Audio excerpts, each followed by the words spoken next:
Basahin po natin ang salita. Ang sabi po dito, when Jesus came into the coasts of Caesarea Philippi, He asked His disciples, saying, Whom do men say that I, the Son of God, the Son of Man, am? And they said, Some say that thou art John the Baptist, some Elias, and others Jeremiah, or one of the prophets. He saith unto them, But whom say ye that I am? And Simon Peter answered and said, Thou art Christ, the Son of the living God. And Jesus answered and said unto him, Blessed art thou, Simon Bar-Jonah, for flesh and blood hath not revealed it unto thee, but my Father which is in heaven. And I say also unto thee that thou art Peter, and upon this rock I will build my church, and the gates of hell shall not prevail against it. And I will give unto thee the keys of the kingdom of heaven. And whatsoever thou shalt bind on earth shall be bound in heaven, and whatsoever thou shalt loose on earth shall be loosed in heaven. Then charged he his disciples that they should tell no man that he was Jesus the Christ. Let us pray. Lord, salamat po sa araw nito. Nawa ang bless mo ang inyong mga salita. Mapapurihan namin kayo, Panginoon. Salamat sa lahat ng kapatid namin dito. At may puso, Panginoon, na unahin ang panambahan at ang araw niyo, Panginoon. Salamat, Panginoon, sa lahat ng biyaya niyo. Nawa, Panginoon, madala kayo sa iyahan din namin panambahan sa inyong harapan sa araw na ito. Tawarin niyo nawa kami sa aming mga kasalanan. Iligsin kami, Panginoon. Salamat sa lahat ng biyaya niyo. Ito lamang aming dalangin. Sa tamis sa pangalan ng aming Panginoon sa Kristo. Amen.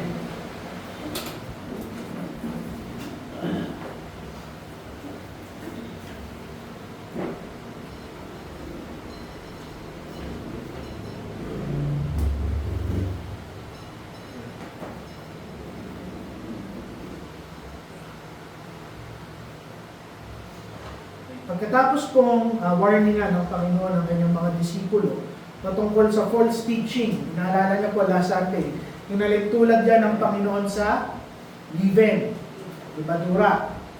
Ngayon, hinatid sila ng Panginoon sa mas importanteng tanong na kailangan nilang sagutin. Inalis sila ng Panginoon sa lugar na napakaraming tao, sa ingay, dinala sila sa isang tahimik na lugar, at tinanong sila, Whom do men say that I, the Son of Man, am? Pero hindi siya doon natapos. Ginawa niyang personal, ang sabi niya, Who say ye that I am? Sa tingin mo, sino ako? At itong tanong na ito, hindi niya tinatanong yung opinyon ng mga disipulo niya. Pero tinatanong niya yung katotohanan. Hindi ito tungkol sa impormasyon, pero tinitignan niya yung konbiksyon ng mga taong nagsasabing sila ay mga Kristiyano. Maraming tao ang may ideya patungkol sa ating Panginoong Kristo.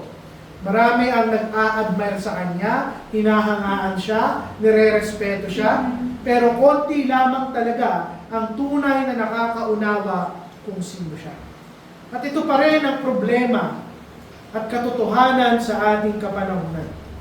Yung passage na ito, kino-confront tayo ng isang tanong na hindi mo pwedeng ipagpaliban, hindi mo pwedeng i-ignore, at hindi ito kayang sagutin ng kahit sino para sa iyo. Dahil ito ang katotohanan. Kung paano mo kilala si Jesucristo, kung ano yung pinaniniwalaan mo patungkol sa Kanya, ito ang magdedetermine ng lahat ng bagay sa iyo. Ide-determine niya ng pananampalataya mo, ang pamumuhay mo, at higit sa lahat, yung eternidad na iyong kinakaharap. So may tingnan natin na unang ipinakita dito ng Panginoon, yung opinyon ng mga tao. Sabi niya sa kanyang mga disipulo, ano ang sinasabi ng mga tao patungkol sa akin bilang anak ng tao?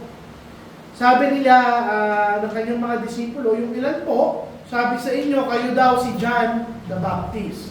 Yung iba sabi, kayo si Elias. Yung iba, kayo si Jeremias o isa sa mga propeta. Pero ito yung katotohanan na gusto kong makita ng bawat isa. Hindi mahalaga kung ano ang opinyon ng tao sa ating Panginoong Kristo. Ang mahalaga ay kung ano yung sinasabi ng kanyang salita patungkol sa Kanya.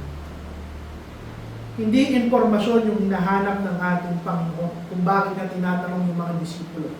Pero pinapakita niya yung pagkakaiba ng opinyon ng publiko, opinyon ng mundo, opinyon ng mga tao, opinyon ng kung ano-anong relihiyon sa realidad na ipinapakita ng kanyang salita.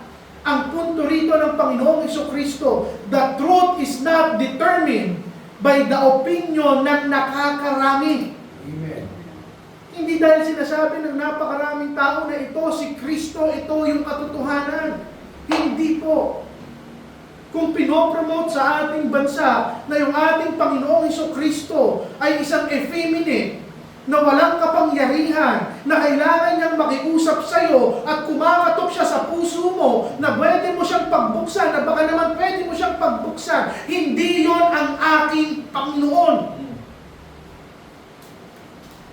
Hindi sila sinasabi ng mga Katoliko na dependent siya sa kung sino-sinong santo at kung sino-sinong Maria na mga tao lang din. Hindi yon ang aking Panginoon. Amen.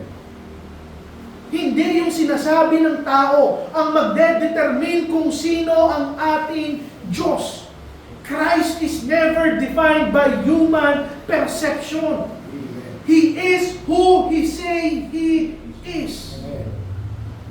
Kaya yung theology natin, yung doktrina natin, yung pagkakakilala natin sa Kanya, hindi yan hinuhubog ng kultura. Hindi yan hinuhubog ng paniniwala lamang ng tao. Panginoon ang nag-reveal sa atin kung sino siya sa pamamagitan ng Kanyang salita. My Christ is not confined by being a baby in the manger. Amen. My Christ is not confined na kung saan kailangan dumaan sa kung sino-sinong pare o santo yung aking panalangin mo. Tingnan nyo itong posisyon ng mga disipulo rito. Napakaraming tao ang napakaraming sagot, pero lahat sila mali.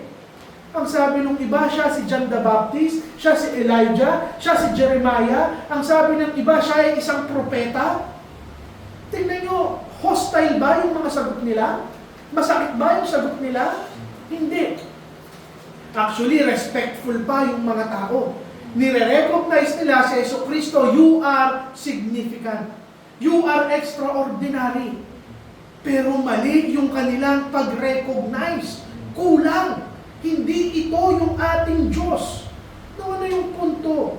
It reveals a critical doctrine.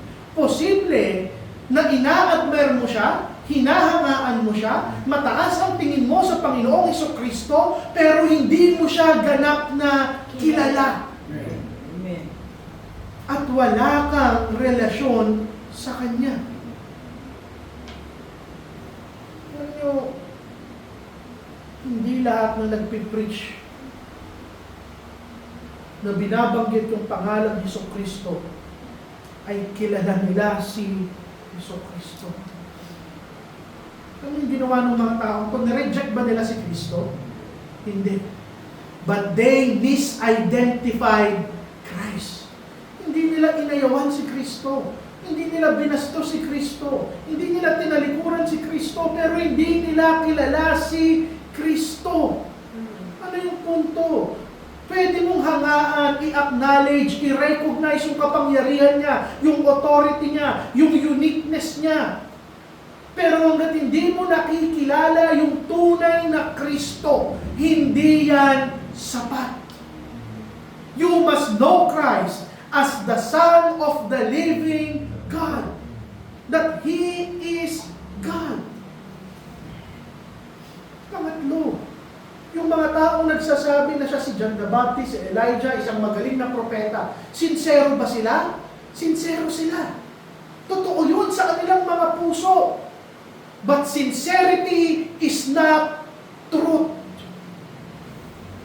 Nung bata-bata pa ang inyong pastor, mahilig talaga siyang makipag-debate. Alam kong mali, kasi tinuro ko nga sa apologetics, hindi ito pakikipag-debate. We are not to win debates, we are to win souls. Pero nung bata-bata pa ako, immature pa ako Kristiyano, hindi ko makipag-debate. At the end of the day, pag hindi na makakawala yung kadebate ko na ibang mga relihiyon, Ang sasabihin nila, ang mahalaga, sincero tayo. Katoliko man ako, Baptista ka man, kung ano man ang religion natin, ang mahalaga, pare-pareho tayong sincero. Na naniniwala tayo kay Kristo, pero hindi. Even if you express what you truly think to be true, kung hindi yan align sa salita ng Panginoon, it is not true. Sincerity does not make it true. No, this establishes an important biblical principle. Yung katotohanan ng kung sino yung Diyos, hindi yan binavalidate kung gaano kasinsero yung taong nagsasalita. It is validated kung talagang inireveal ng Panginoong Jesucristo ang kanyang sarili dito sa taong ito. You can be sincere, you can be convinced, you can be confident sa paniniwala mo, but you can still be wrong about Christ. Kahit naman si Kibuloy, sincero siyang naniniwala na siya ang anak ng Diyos. But it does not make him correct. Ano yung punto? Hindi ko po sinisiraan yung ibang religion. Pero ang sinasabi ko, yung pananampalatayang nagliligtas, hindi yan binubuo sa reasoning at speculation lang ng tao. It is built sa kung ano yung nireveal ng Panginoon sa kanyang salita. Itong passage na ito, tina-challenge tayo. Kahit tayong mga Baptista, tayong mga Kristiyano, aminin man natin sa hindi, may tendency tayo na i-define ng Panginoong Jesucristo sa kung paano natin gusto, sa opinion natin, sa impluensya ng kultura, sa personal nating paniniwala. Maraming Kristiyano, kahit mga Baptista, anong tingin sa Panginoon? Takbuhan ko lang kapag may pangangailangan. That is not Christ. Christ deserves our all in all. He is the Son of God. He is the King of Kings. We are not to define Christ. Maraming tao sa ating kapanahonan ang tingin kay Kristo, magaling lang na guro, propeta, mabait lang siya, moral example lang siya, spiritual leader lang siya, but that is not Christ. Christ is the Son of God. He is God Himself. Amen. Ano yung pinupunto ko? Yung danger, hindi yung harap-harapan mong ire-reject ang ating Panginoon. Pwede mo siyang tanggapin, pero binabawasan mo yung pagkatao at pagka-Diyos ng ating Panginoon. Ano yung punto? To accept Christ as anything less than of who He truly is. Hindi po yan tama. Yung ibig kong sabihin, kung tatanggap ka sa Panginoon, pero Kristo na tinanggap mo, mas mababaw sa kung sino talaga yung tunay na Kristo, hindi yan tama. Yung ko yung isang sample. Sabi ko nga sa inyo, katulad nila kay Buloy, extreme yun at napakadali yung i-point out. Pero kung ikaw bilang Kristiyano, kung ang tingin mo sa Panginoong Jesucristo ay parang isang vending machine, na kapag naghulog ka ng tithes, ay sasagutin niya yung panalangin mo. Kung ang tingin mo sa Kanya ay parang genie, na kapag may problema ka, pwede mong himasin yung Panginoong Jesucristo, manalangin ng konti, at sasagutin ka niya. Hindi yun ang Kristo ko. You are to submit to Christ. Amen. Whether or not sagutin niya ang panalangin mo, whether or not tulungan ka ng ating Panginoon, whether or not maganda o pangit yung kalagayan natin, we are to submit to Christ. Amen. Dahil siya yung tunay na Diyos. Kahit yung daan ng kaligtasan, ilang ulit ko nang marinig.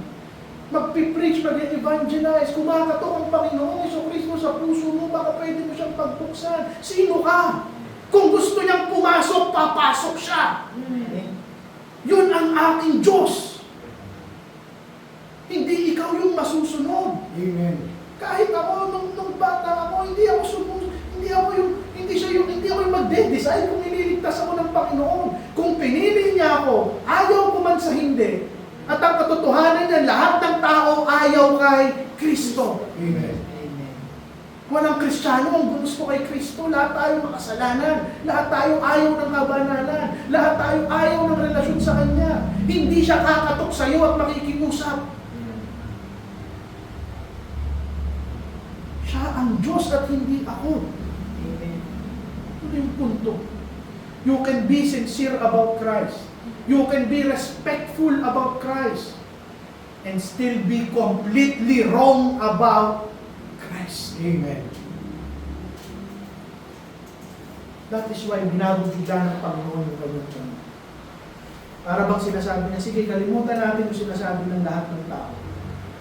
Ang sunod niyang tanong sa kanyang mga disipulo, sa tingin mo, sino ako?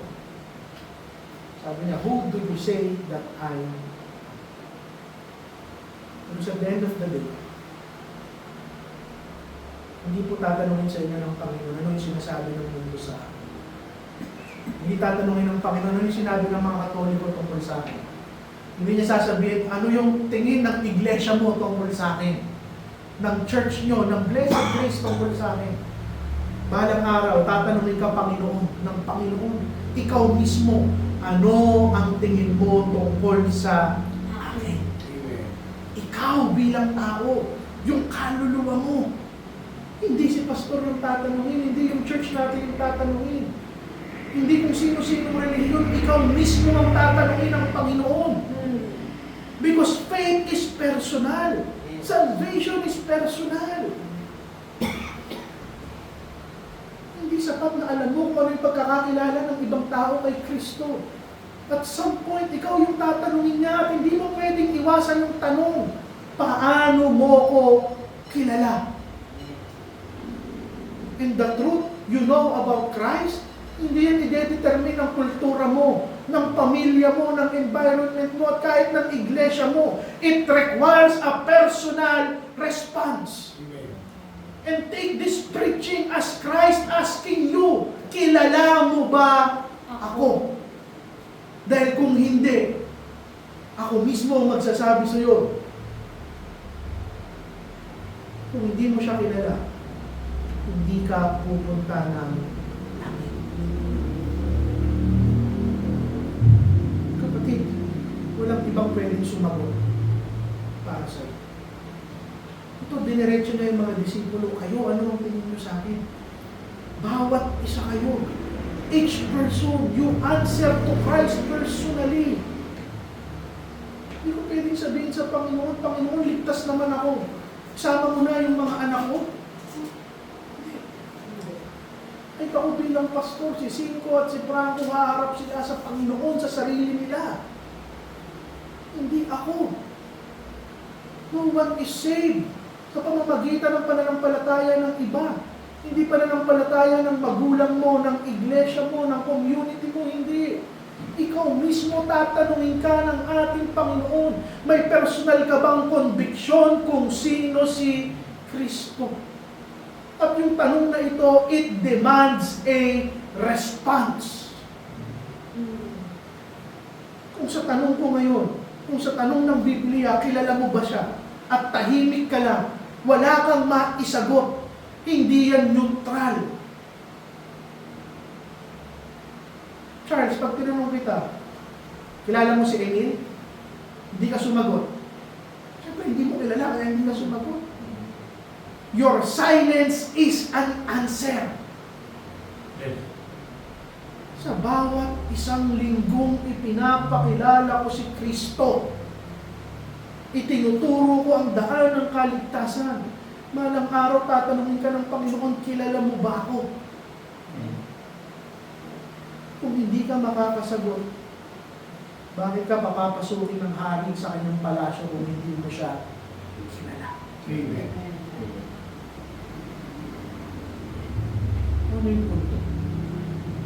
Kapatid, every Sunday is a decision. Sa bawat oras o araw na naririnig mo ng kanyang salita, Kailangan mong mag-desisyon. Kailangan mag-respond ng puso mo. To delay your decision is to resist Christ. To avoid answering yung tanong, kung iiwasan mo yung tanong, you are rejecting Christ. Walang middle ground. Alam mo, hindi niya tinatanong yung mga disipulo, pwede niyo ba ako i-consider na ako ang Diyos niyo? Hindi. Kung bakit niya yung tinatanong, ang hinahanap niya, confession. I-proclaim niyo na ako ang inyong Diyos. Kapit hindi na doktrina lang yung pinag-aaralan natin. Hindi na theology. Yung tanong na ito, hindi ito theology lang. Hindi lang ito sa isip. Tinatanong kanya ng personal mong realidad. Unawa ng Panginoon, pwede nating pag-usapan si Kristo. Pwede nating aralin si Kristo. Pwede nating ituro si Kristo. Pero kung hindi mo sinasagot na kilala mo siya, hindi ka ligtas. Maraming tao, they rely on second-hand faith. Pananampalatayang minamana lang o pinapasa lang. Kung ano lang yung marinig nila sa simbahan, kung ano lang yung matutunan nila sa simbahan, kung ano lang yung pinaniniwalaan ng katabi nila sa simbahan. But Christ is not asking you kung ano yung natutunan nyo. Ang tinatanong niya, kilalaan nyo ba ako? The question is not about what you know, but what you believe sa puso mo kung sino ang tunay na Kristo. Pangatlo, yung sagot ni Peter, Thou art the Christ, the Son of the living God. Yung pananampalatayang tunay na nagliligtas, nakaangkla yan sa confession kung sino talaga ang ating Panginoong Kristo. Ano, himayin natin kung ano yung sinabi ni Peter. Sino daw siya? Thou art the Christ. Did you know that Christ, hindi po yan pangalan. Ang pangalan niya, ang tunay na pangalan ni Christ ay, yung human name niya ay Jesus. Yeshua. Sinabi niyong Christ, Messiah, the Savior, nakakagligtas. Ano sinasabi ni Peter? Panginoon, you are not John the Baptist, you are not just a teacher, you are not a rabbi, you are not just a preacher or a pastor. Ikaw yung anointed, ikaw yung pinili na magliligtas sa amin, ikaw yung tutupad ng plano ng inyong Ama ng kaligtasan. Nung tinawag niyang Kristo, si Jesus, hindi lang ito titulo. Doctrinal statement to na kung ano yung tunay kong pinaniniwalaan. Ikaw yung tutupad ng propesiya, ikaw yung tutupad ng kaligtasan, ikaw ang punot, dulo, kung bakit ako makakarating ng kalangitan.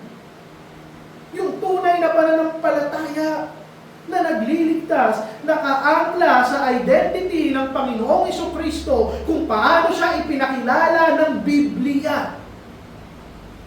Gusto nyo ng daan ng kaligtasan? Gusto nyo mapunta sa langit? Simple lang. Maniwala ka na si Kristo lang ang daan ng kaligtasan. Itaya mo yung eternidad ng kaluluwa mo sa ginawa ng ating Panginoong Jesucristo. Dahil hindi lang siya tagapagligtas, hindi lang siya Christ. Ang sabi doon, you are the Son of the living God. Hindi lang ina-affirm yung role ng Panginoon sa daan ng kaligtasan. Sinasabi niya, ikaw ay divine, ikaw ay Diyos. Alam niyo, mali yung pagkakaintindi ng mga tao sa Son of the living God. Alam lang nila siya yung Diyos anak. Pero hindi. Pag sinabi mong Son sa Biblia, ipinapantay mo siya kung saan siya Son. Pag sinabi mong Son of God, you are God. You and your Father are one. Ito yung doktrina. Christ is God. Walang lumikha sa Kanya. Hindi siya propeta, siya ang Diyos. Yung kaligtasan at yung kakayanan niyang magligtas, nakaangkla kung sino siya. Yung Diyos na handang ibigay ang buhay niya para sa iyo. Yung statement dito ni Peter, napaka-direkta at napaka-personal. Walang alinlangan, walang hesitation, hindi to speculation. Ito talaga yung pinaniniwalaan niya. Ano yung punto ko? Yung daan ng kaligtasan hindi malabo. Ano yung punto ko? Hindi pwedeng kakainin natin yung sinasabi ng mundo. Okay lang kahit anong paniwalaan mo, sincero ka naman. Ako naniniwala ako na kapag nangungisal ako, nag-sorry ako, nanalangin ako, mapupunta ako sa langit. Ako naniniwala ako na kapag gumawa ako ng mabuti, pupunta ako sa langit. Walang pakialam ang Panginoon sa kung ano yung paniniwalaan mo. Hindi ikaw yung magdidikta kung paano ka makakapunta ng langit. Dahil hindi tayo ang Diyos. Isa lang yung sinabi niya, walang ibang daan ng kaligtasan kung hindi ang kamatayan ng nag-iisa niyang anak na si Kristo. This passage confronts us. Kailangan ng tamang kaalaman upang manampalataya tayo ng tama. Anong sabi ni Jesus Christ? Natuwa siya nung narinig niya yung sagot ni Peter. Sabi niya, "Blessed art thou, Simon Bar-Jonah, for flesh and blood have not revealed it unto thee, but my Father which is in yung kaalaman at pananampalatayang nagliligtas." Anong sabi ng Panginoon sa Kristo? Hindi nanggaling sa iyong laman at dugo. Hindi nanggaling sa tao. Not of human effort. Hindi good works ang nagliligtas. Hindi kabutihan. Hindi pamimigay ng kayamanan. Hindi pagiging selfless. Hindi pananalangin. Hindi pagluhod sa simbahan ang nagliligtas. Ano ang nagliligtas? Yung buksan daw ng Ama niya sa langit ang kaisipan ni Pedro na maunawaan na si Kristo lang ang nagliligtas. Yung tunay na pagkaunawa ng salita ng Panginoon, hindi sa laman, hindi sa utak, hindi sa talino, hindi sa edukasyon. Alam niyo kung bakit napakaganda ng salita ng Panginoon? Hindi mo kailangan maging aral para maligtas ka, para maunawaan mo. Ang daming taong sobrang talino sa mundong to na hindi nila nauunawaan na si Kristo ang nag-iisang tagapagligtas.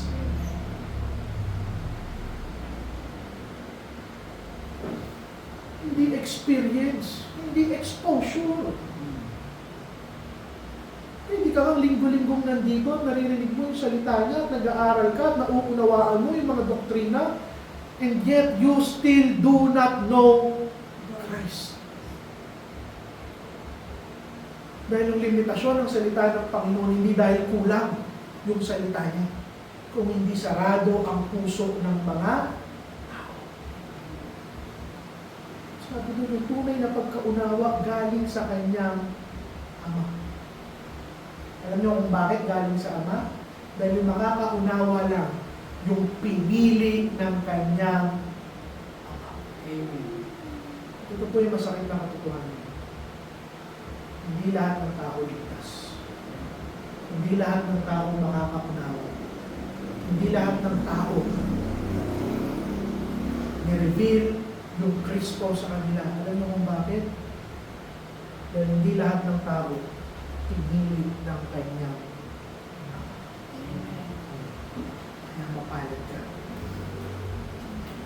Yung tunay na pananampalataya, it is not your work, it is God's work sa puso mo. Amen. Kung tunay mong unawa kung sino siya, wala kang ibang response kung hindi isang matinong pananampalataya. Amen. Kung na-reveal ng Panginoon ang kanyang sarili sa iyo, ang mararamdaman ng puso mo, conviction. Hindi lang informasyon sa utak, conviction ng puso. Kung maramdaman mo na kapag nagkasala ka, nanunukot ka, nasasaktan ka. Hindi dahil nakonsensya ka, pero dahil unawa mo, nasasaktan mo, hindi lang yung sarili mo, kung hindi yung Diyos na nagligtas sa iyo. Conviction ang ibinibigay ng Panginoon, hindi lamang kaisipan. At kapag nireveal ng Panginoon yung kanyang sarili sa iyo, nauunawaan ng puso mo na persuade yung isipan mo at yung kagustuhan mo nababago na. Yung mga dating bagay na nagpapasaya sa'yo, ayaw mo na. Dahil yung tunay na pananampalataya, hindi lang knowledge, hindi lang talino, kundi isang puso at buhay na binago ng ating. Ito yung pinakagusto ko sa sinabi ng Panginoon. And I say also unto thee, that thou art Peter, upon this rock I will build my church, and the gates of hell shall not prevail against it. Paano binuo ng Panginoon ang kanyang iglesia? Kay Pedro at sa bawat isang taong kanyang iniligtas. Pati hindi kayo matutuhan. Hindi tayo ang may-ari ng iglesia mo. Hindi ako ang nagbuo ng iglesia ito. Sabi ng Panginoong Kristo, I will build my church. At ang bato na ginamit niya, pagbuo ng kanyang iglesia, ang bawat isang kaluluwang nakakilala at iniligtas ng ating Panginoong Kristo. Maraming tao kung saan mababaw yung pagkakaunawa nila ito. Lagi lang nilang sinasabi na dahil sa verse na to, kung tunay tayong iglesia, magtatagal tayo dahil sabi ng Panginoon, even the gates of hell shall not prevail against it. Lagi na lang gano'n. Pero hindi nila unawa kung bakit. Alam niyo kung bakit? The gates of hell shall not prevail against our church. Dahil yung bumubuo ng iglesia ito, mga kaluluwang binayaran ng dugo ng ating Panginoong Jesucristo. At hindi niya hahayaan kahit ang kamay ni Satanas at ng impyerno ang makasakit sa bawat isang taong inalayan niya ng kanyang dugo. The church is built by Christ. It is built on the truth of Christ. And it is secured by Christ. Kapatid, itong church natin hindi ito laro. Kung bakit natutuwa akong makita ang bawat isa na mananampalataya at kaluluwa na nandito ba dahil hindi tao ang nagdisenyo ng ating iglesia. Ang pinagmulan niyan, mga kaluluwang iniligtas. Amen. Mga kaluluwang katulad ni Pedro na nagsasabi, Thou art Christ, the Son of the living God. At kung bakit magtatagal yung iglesia natin, dahil hindi yung abilidad ng inyong pastor na magturo, nagpapatuloy ng iglesia ito. Kung hindi yung dugo ng ating Panginoong Jesucristo. Our church will never have pride. Hindi tao ang bumuo nito. Hindi sistema ng mga programa ang magsusustain dito. Kung hindi ang Panginoong Jesucristo. Ang sabi niya, upon this rock. At sino yung rock? Ano yung rock? Yung katotohanan na pinroclaim ni Peter. The Christ, the Son of the living God. Alam niyo kung ba't magtatagal ang isang iglesyang totoo? Dahil hindi yung personality ng mga leader at pastor yung tinitignan nila. But the person, the revealed person of the Lord Jesus Christ. Kabalik tayo sa sagot ni Pedro, Thou art the Christ, the Son of the living God. That is why we protect our doctrines, our belief, the truth. Siguro marami sa inyo naninibago, ano ba naman itong church na to at pastor na to, lagi na lang dinidikdik yung totoo, yung doktrina, yung katuruan, yung salita. Sa ibang iglesia na napuntahan ko, kakanta lang kami, masaya lang kami, chami-chami kami. Bakit ganito sila ka-stricto sa turo? Dahil ang sabi ng Biblia, upon this rock, take away yung truth ng person ng Panginoong Jesucristo. Kahit gaano pa tayo karami, kahit magtatalon pa tayo dito at magsasayaw tayo, anong ginagawa natin? Nagpa-party na lang tayo. It is not a church, it is a social gathering. Kahit anong istruktura, tanggalan mo ng matinong pundasyon, babagsak. Sabi ng Panginoon, the gates of hell shall not prevail against. We will face opposition.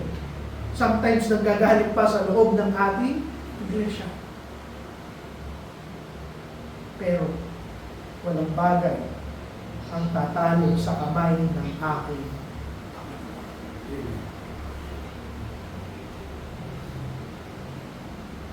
Kapatid, kung unawa mo yung pinagmuling ni Peter, unawa mo na yung confidence mo personally bilang isang Kristiyano and congregationally bilang isang iglesia, wala sa tao, wala sa sistema, kung hindi sa pangako ng persona ng ating Panginoon Jesucristo. Dito po natin tatapusin. Sabi niya, I will give unto thee the keys of the kingdom of heaven, and charge he his disciples, that they should tell no man that he was Jesus the Christ. Sabi doon, walang ibang pinagkatiwalaan ng katotohanan ng Panginoon Jesucristo kung hindi tayo. Sabi doon, wala sa kamay ng kahit kaninong tao ang susi papunta sa kaharian ng langit. Tayo lang. Yung pagpasok mo sa kaharian ng Panginoon, sa pamamagitan lamang ng katotohanan na alam mo sa persona ng Panginoong Jesucristo. Amen. Ito yung message ng iglesia natin, hindi ito basta-basta preaching lang. Yung masunod na sinabi niya, bantayan nyo, palaganap nyo, yung katotohanan ng aking yung truth na meron tayo, that Christ is the Son of the living God. Sabi doon, it is binding and loosing. Anong ibig sabihin? Pag narinig mo yung katotohanan ng kung sino siya, it demands a response. Kung mananampalataya ka, it will bind you into heaven. It will bind you into Christ. At the moment na hindi ka sumagot o ayawan mo siya, you will lose your own soul. Mawawala sa iyo ang sarili mo. Hindi tinapos ng Panginoon. Na nag-confess ka, Peter, bubuhin ko ang iglesia, matatag kayo, hindi. The moment you confess about Christ, dito pa lang magsisimula ang tunay ng buhay. Amen. Yung katotohanan. Kahit sinong tunay na Kristiyano ng tabi, bago sila maging Kristiyano, para silang patay. Sunod sa agos ng mundo, sunod sa tawag ng kaibigan, sa layaw ng mundo, sa tradisyon ng pamilya. Pero naging Kristiyano sila, dito nila nakita yung tunay na buhay. Sensitibo na sila pag nagkakasala sila. Unawa na nila yung tama at mali. Alam nila yung dapat nilang gagawin. Na yung tunay na confession, katulad ni Peter, hindi natapos sa kanyang bibig. Ipinakita niya na yung katapatan niya kay Kristo. Yung submission niya, yung pagpapasakop niya kay Kristo. At yung commitment niya nasa katotohanan ni Kristo. Dito ko po tatapusin. Sino ang Panginoong Jesucristo para sa iyo? At ano yung gagawin mo sa katotohanan na alam mo? Tinatanong ka ngayon ng Panginoon. Wala na sa kamay ng pastor mo yung responsibilidad kung paano kayo sasagot. Pinapasa ko sa inyo ang bola. Hindi ka pwedeng maging neutral. Hindi mo pwedeng sabihin, I will delay. Baka bukas ko na lang sagutin yung tanong pastor. Dahil hindi mo alam kung gigising ka pa bukas. Amen. Sinabi ko sa inyo ang katotohanan kung sino siya. Responsibilidad mo kung tatanggap ka o hindi sa ating Panginoon Kristo. Isa lang ang daan ng kaligtasan. At yun ay sa pamamagitan ni Kristo, ang anak ng buhay na Diyos. Amen. Pinalangin ko. Panginoon, salamat po sa araw na ito. Salamat sa lahat ng biyaya mo. Natawag naman sa aming mga kasalanan. Bless niyo po ang aming kapo, ang pagsusuli namin sa inyo, pagbabalik namin sa inyo, mga pagkain pagsasaluhan, Panginoon. Salamat sa lahat ng biyaya niyo. At nawa, napapurihan namin kayo at nataas namin, Panginoon, ang persona niyo. Salamat, Panginoon, at nawa ay magdala ng kaligtasan ng mensahe niyo. Salamat, Panginoon.